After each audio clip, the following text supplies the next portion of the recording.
मित्रों, विष्णु स्मृति के अनुसार शरीर के जिस अंग से निम्न वर्ण का मनुष्य अपने से उच्च वर्ण वाले का अपमान करे या आघात करे, राजा उसके उस अंग को कटवा दे।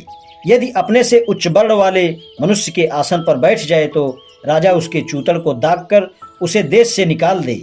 यदि वह थूक दे तो उसके दोनों होंठ कटवा दे। यदि अपान वायु विसर्जित कर दे अर्थात पाद दे तो उसका पिछला हिस्सा काट दे। यदि गाली दे तो उसकी जिह्वा काट दे। इसी प्रकार यदि निम्न वर्ण में उत्पन्न पुरुष अपने से उच्च वर्ण को गर्भोक्ति से कर्तव्य पालन संबंधी कुछ सलाह दे तो राजा उसके मुंह पर गर्म तेल डलवा दे। यदि शूद्र उच्च वर्ण वाले को अपमान से नाम लेकर पुकारे तो उसकी जीभ में 10 अंगुल की कील आग से लाल करके गाड़ दे। बृहस्पति स्मृति के अनुसार यदि शूद्र धर्मोपदेश दे, वेदोच्चारण करे या ब्राह्मण का अपमान करे तो उसकी जीभ काट दी जाए। गौतम धर्म सूत्र के अनुसार अब यदि वह जानबूझकर वेद पाठ का श्रवण करे तो उसके कान में पिघला हुआ शीशा या लाख डलवा दे। यदि वेद पाठ करे तो उसकी जीभ कटवा दी जाए। यदि वह वेद मंत्र का स्मरण करे तो उसके टुकड़े कर दिए जाएं। मनुस्मृति के अनुसार वेतन लेकर पढ़ाने वाला या वेतन देकर पढ़ाने वाला शूद्र, शूद्र से पढ़ने वाला या शूद्र को पढ़ाने वाला देव और पितरों दोनों के अनुष्ठान में त्याज्य है।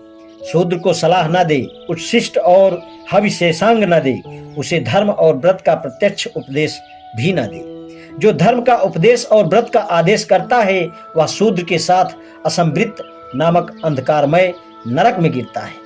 शूद्र के सम्मुख वेद पाठ न करें। रात के पिछले प्रहर में वेद पाठ कर थके हुए ब्राह्मण को सोना नहीं चाहिए। मनुस्मृति का उपदेश है, ब्राह्मण शूद्र का धन बेरोक टोक ले सकता है क्योंकि शूद्र का अपना धन कुछ नहीं है, सभी धन उसके स्वामी का है। वास्तव में धन संचय करने में समर्थ शूद्र धन संग्रह न करे क्योंकि धन प्राप्त कर वह ब्राह्मण को ही सताता है। मनुस्मृति का राजा के लिए परामर्श, जन्म से ब्राह्मण या खुद को ब्राह्मण कहलाने वाला राजा को धर्म या राजनीति सिखा सकता है, शूद्र नहीं। जिस राजा के यहाँ शूद्र न्याय करता होता है उसका राज्य कीचड़ में धसी गाय की भांति धरातल को चला जाता है। जिस देश में शूद्र अधिक हों, नास्तिक हों तथा द्विज न बसते हों, वह देश अकाल और रोग से पीड़ित होकर नष्ट हो जाता है। आपस्तंभ धर्मसूत्र कहता है, धर्म पालन करने वाले तपस्वी तथा ब्राह्मण का चरण धोकर पीने वाले शूद्र, अंधे गूंगे बहरे और रोगी जब तक असक्त रहें को कर मुक्त रखा जाए। शूद्र का धर्म है कि तीनों वर्ण की सेवा करे। वह उच्च वर्ण की जितनी अधिक सेवा करेगा उसे उतना ही अधिक पुण्य लाभ होगा। मनुस्मृति का कथन है, महातेजस्वी अर्थात ब्रह्मा ने विश्व की रक्षा हेतु मुख, बाहु, जंघा और पांव से उत्पन्न होने वाले जीवों का अलग कर्म निर्धारित किया है। ब्राह्मण के लिए पढ़ना पढ़ाना, यज्ञ कराना करना, दान देना लेना कर्म निश्चित किए हैं।